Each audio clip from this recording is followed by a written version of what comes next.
Turbine Guy coming back at you. Working on the Chris Craft again all day today. Now the goal today was to get the bottom prepped and painted, so let's see how that went.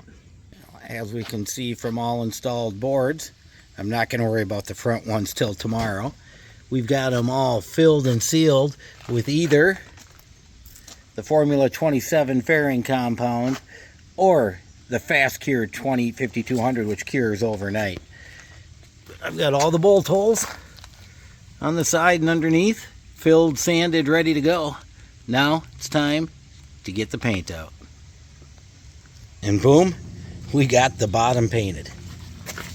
You can see all the way along and in. Now tomorrow we'll probably drop it on the trailer after it has a chance to dry. The paint we used for this is a Pettit anti-fouling copper bronze. And it's crazy because that stuff's almost $300 a gallon right now.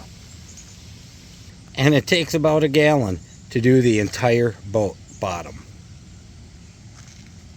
Now, since I'm putting it in just a couple of days, it's important to get this bottom expanded a little.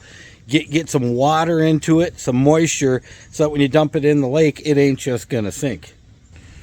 So I got the hose running in here. As you can see, with the water going in there, she's dripping pretty good.